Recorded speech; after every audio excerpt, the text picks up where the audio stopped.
The deep Atlantic rests silent as our mission begins, preparing to lift the Titanic after a century of darkness, merging advanced engineering with history's most haunting maritime tragedy. Robotic lights sweep across rusted decks, revealing collapsed beams and preserved shadows, preparing sensors to measure the ship's fragile structure before the lift begins.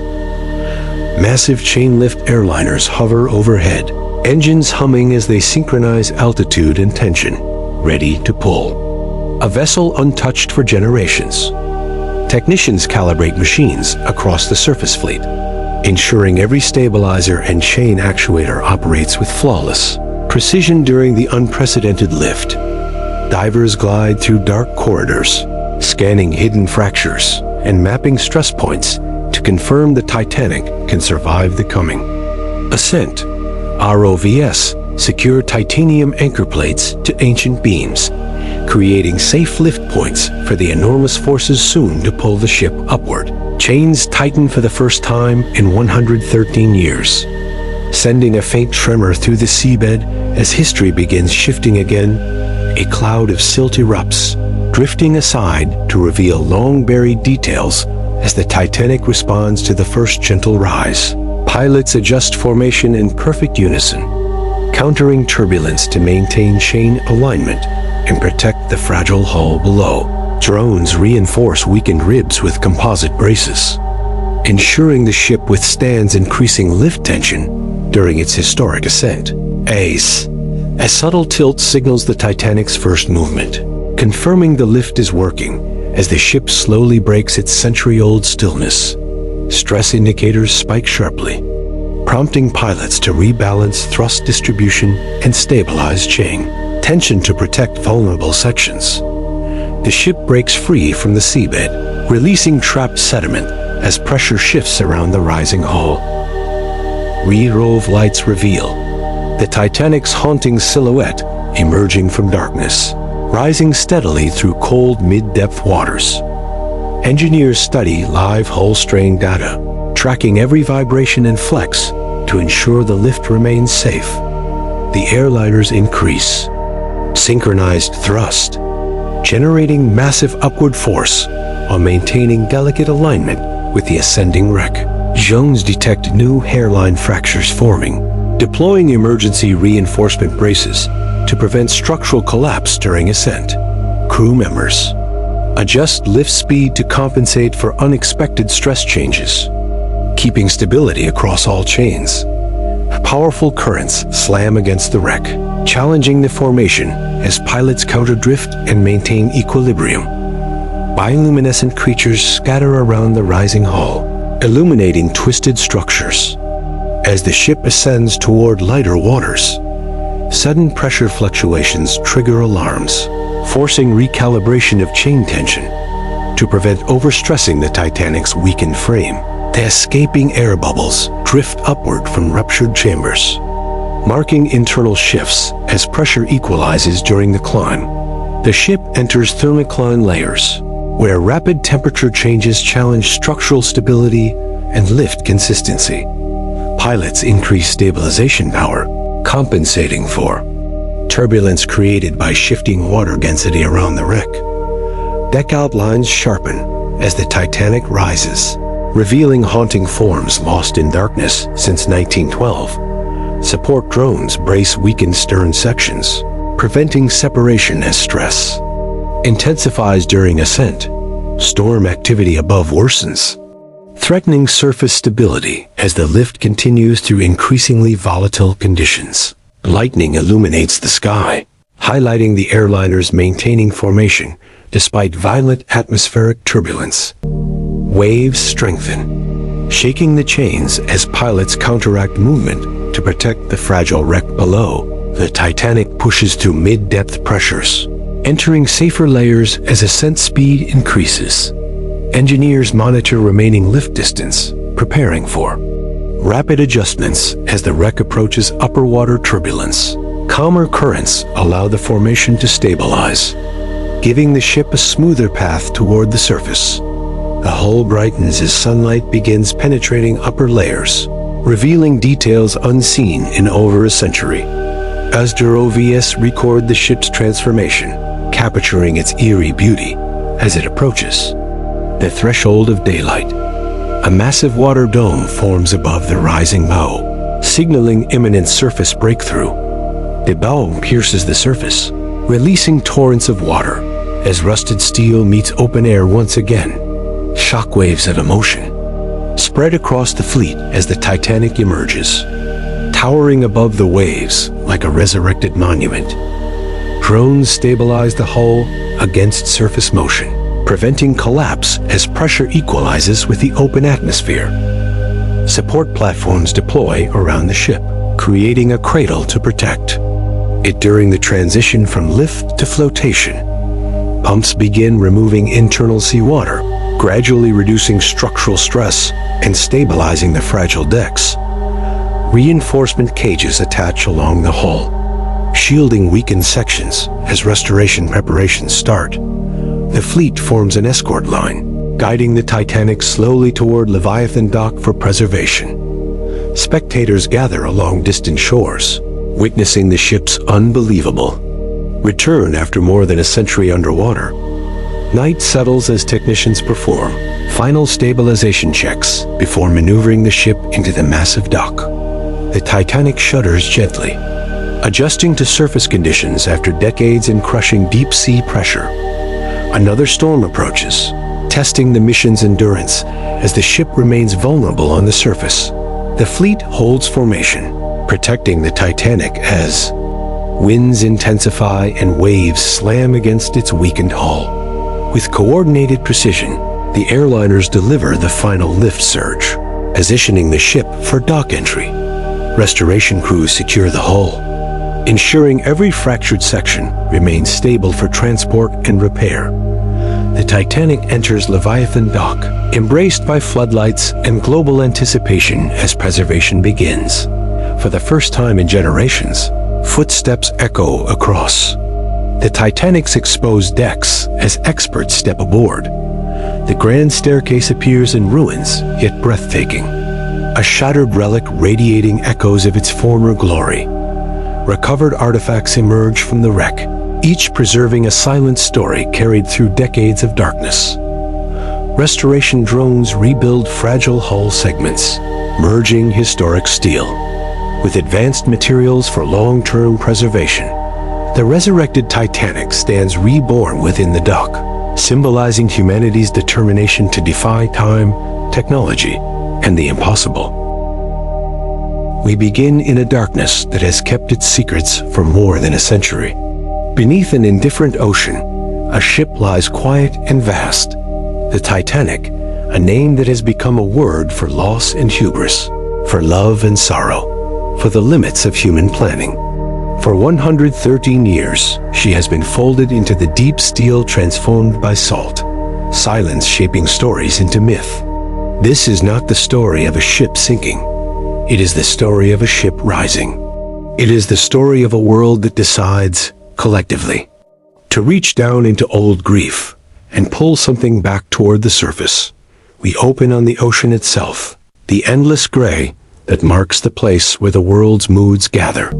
Dawn finds a grid of ships, an armada not of war, but of engineering, floating like a temporary city. There are research vessels, supply barges, helicopter pads, and barges that carry spool after spool of titanium chain. There are cranes and winches that flex like the muscles of a giant. Above them, at strange, impossible altitudes for salvage work, sit 12 giant airliners. They are not here to fly passengers. They are here to act together, to become a single machine whose purpose is to lift the past out of the dark. The idea reads like a thought experiment until you meet the men and women who translated it into plans. They are aerospace engineers, marine structural specialists, pilots who have learned a new kind of flying precision in 3 dimensions with chains. Running into the sky oceanographers and conservationists, historians and ethicists. In a command center that looks like mission control, they move among banks of screens. Sonar paintings sweep the seafloor, revealing outlines and debris fields. Laser maps register the Titanic's fractures and phantom lines. Everyone here understands the moral scale of the task, that the ship is wreck and grave, relic and testimony. That lifting it is a technical feat and an ethical one. To appreciate the scale, imagine this. Enormous titanium chains, each link thicker than a man's torso, descending nearly 4 kilometers into water whose pressure would crush a building. Each of the 12 airliners has been repurposed, aerodynamically reinforced, fitted with docking bays and high-torque rotors, so that together they can bear a load their designers had never intended to face. Down below, robotic submersibles, ROVs, slide like mechanical starlings around the wreck. Their lights pick up the fine details. A collapsed railing, the ghost of a grand staircase, a tableau of objects held in a moment by the sea. The first step is intimacy with rust. The ship's skin, eaten away in places and crusted in others, is a map of 100 years of chemistry and life. We film close. Our cameras peer at rivet lines, at plates whose edges are jagged with time. Structural engineers explain what those lines mean, which ribs carry tension, which plates are fused to a fragile crust of marine growth, where stress would concentrate if the ship were lifted unevenly.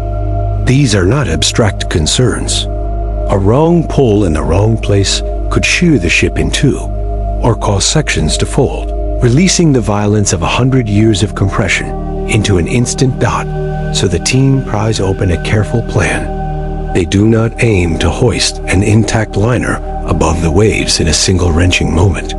They proceed in sequences, mapping, attaching, testing, stabilizing.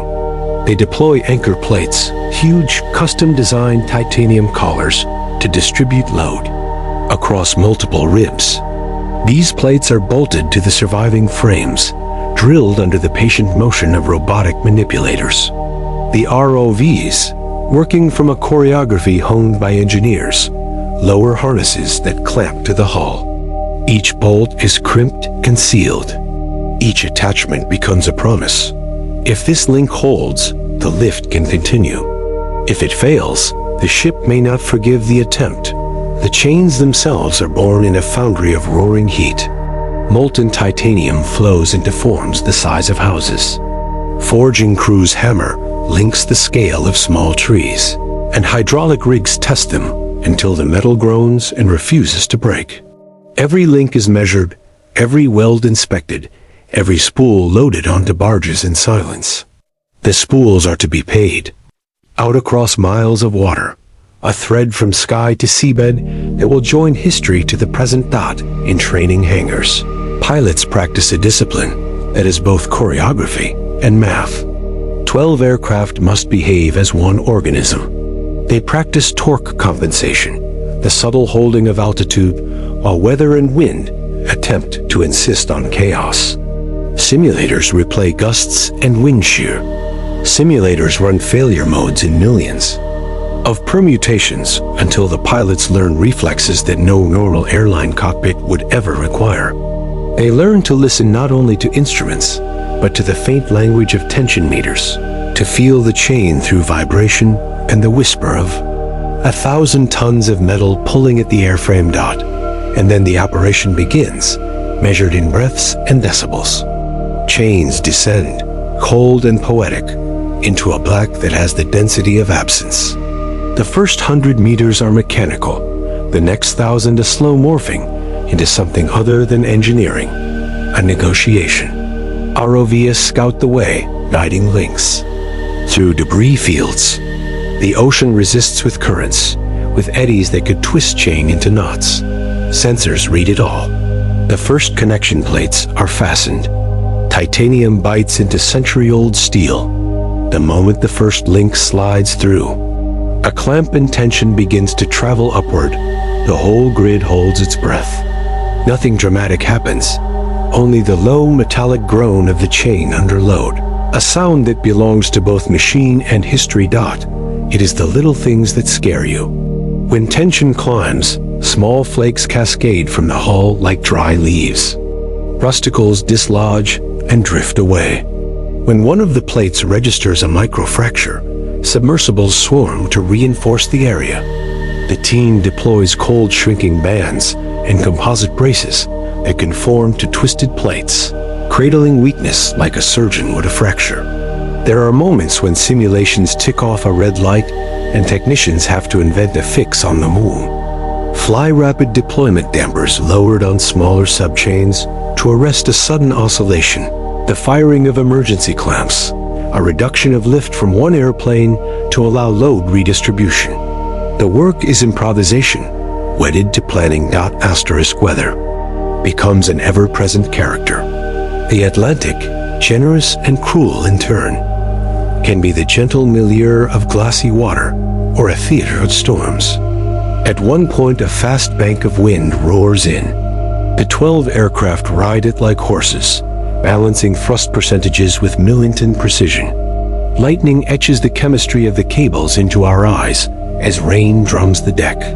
The team decides to slow the ascent and anchor into safety windows, because haste is an antagonist in the face of corrosion and brittle steel dot. As the Titanic creeps upward, the world below reshapes itself.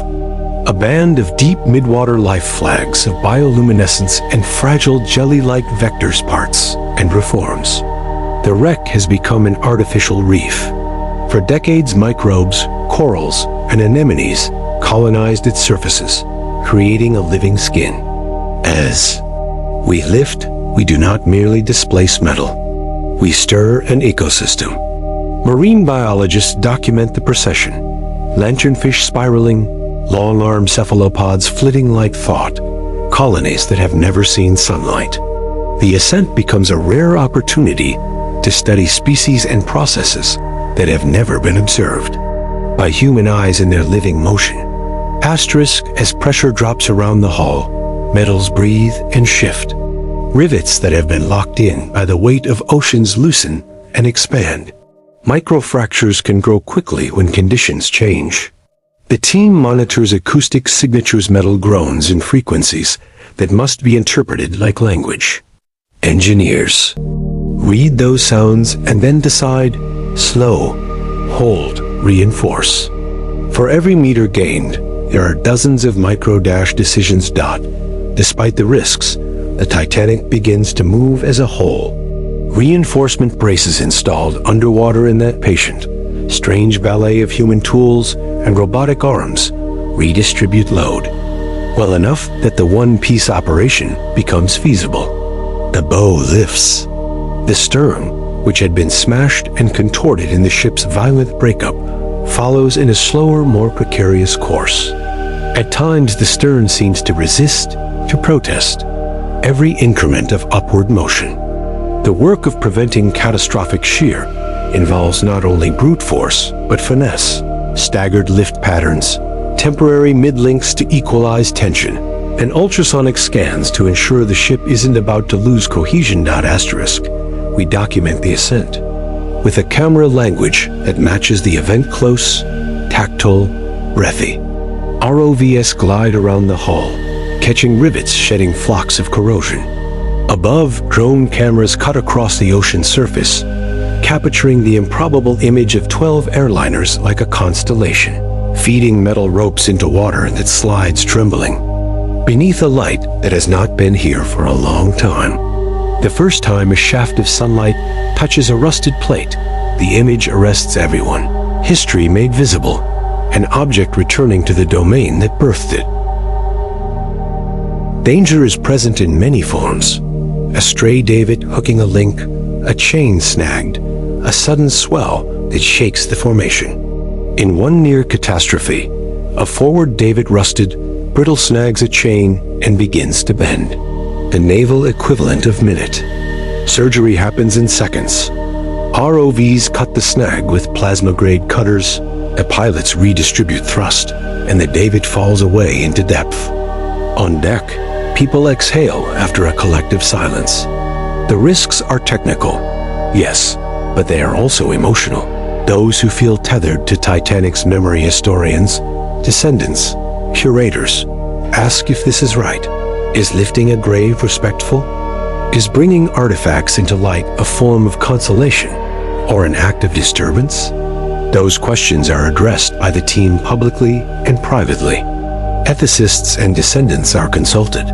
Museums and conservation specialists set strict protocols for artifact handling. Items are cataloged in place before removal. Artifacts pulled from pockets of anoxic preservation are immediately sealed into inert containers and moved into controlled climate systems. It is not salvage in the crude sense. This is recovery, archaeology, and memorial work woven into one. There are moments of almost unbearable beauty. ROVs film the grand staircase chamber when a light falls across a shard of marble and gilding. A pattern looks unmistakably like a decoration that once caught the light in a ballroom. The wreck is not just a technical challenge. It is a container of human stories, tickets, and pockets. A brooch fused with corrosion. A child's toy trapped behind a collapsed panel. In a quiet scene, conservators explain how even a spoon can connect us to a life, to an ordinary moment. That becomes extraordinary when submerged for generations. The ascent continues in sequences to moderate risk. At each hold, engineers perform intrusive inspections, run new models, and sometimes add reinforcement. Cold shrink bands that cinch plates together, flexible composite ribs that act like internal exoskeletons. They install dampers to counteract chain oscillations. The airliners fly in patterns developed to minimize yaw and maximize a clean vertical pull. Pilots describe the sensation as holding a landscape in place while invisible hands lift a mountain dot as the ship nears the upper ocean. A thermocline marks the point where sunlight begins to reassert itself. Particles float away and the hull lights up in colors that are at once sad and spectacular. Pitted copper, the worn gold of detail, a wash of red oxide that becomes almost painterly under the sun. The first true breakthrough comes when the bow pierces the surface. Water pours in sheets and torrents, and the vessel shears into daylight like an enormous, reluctant thing finding air again. The sound is both mechanical and elemental. Sion. Steel, the roaring of currents against a body that had been motionless for a century. This moment is handled with care. Immediately, the team deploys flotation collars and modular pontoons. They fit stabilization cradles beneath the hull and begin controlled dewatering of internal compartments. Large cranes lower massive support frames. The object that rises is not a ship ready to sail. It is a relic, fragile but monumental. The stern follows, in time and with more difficulty, its twisted contours revealing the violence of the disaster that took place in 1912. Spectacle of the world seeing the Titanic emerge will be forever imprinted in histories of media and technology. Broadcasts carry live feeds. Crowds gather on beaches to see the silhouettes of ruin glimmer against the horizon. Yet amid this global attention, the teams maintain protocols. Artifact triage, immediate desalination, documentation, and ethical oversight. Items of personal value are processed with priority and sensitivity. Families who wish to reclaim mementos are offered careful handling and choices about display and privacy. Once both halves float and are stabilized, the next phase begins, preparing the wreck for movement to a controlled facility Leviathan dock. Built specifically for this mission, engineers designed floating cradles to carry each half. The cradles distribute weight in a way that does not stress the remaining structure. Tow convoys assemble like funeral processions for a different kind of grief, the grief of time of what has been lost. The convoy moves slowly toward shelter, not across a sea, but into a world of controlled light and structure. Arriving into a specially constructed dry dock is a ritual of engineering. Hulks of steel arrive with the water pumped slowly out from beneath them. Hydraulic supports close like fingers, lifting the hulls onto bearing plates. The environment is carefully conditioned. The ship now rests in a place where conservators can work, without the constant assault of salt and pressure. This is when the long and patient work of preservation begins. Conservators discover artifacts that force them to confront the human scale of the tragedy in new ways. Letters, personal laces, jewelry, mechanical instruments, fragments of lives carefully labeled and treated with science designed to save them. Laboratories hum with desalination baths and chemical stabilizers. Metallurgists analyze the patina and alloys to understand precisely how to conserve plates and fittings. Historians cross-reference passenger lists. Ethicists maintain lines of consultation with descendants. The ship becomes a repository of memory and a laboratory of conservation technique. The restoration itself, if we can call it restoration, is not a return to a brighter past.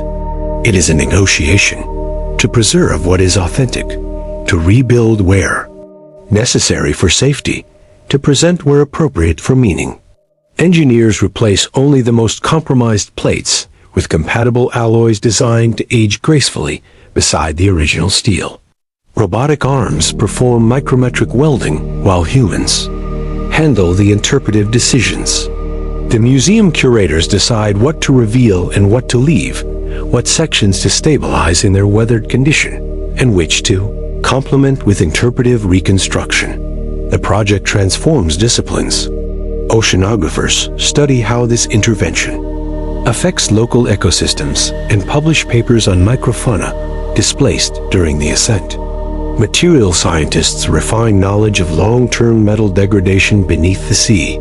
Pilots and aeronautical engineers create a playbook for airborne heavy lift.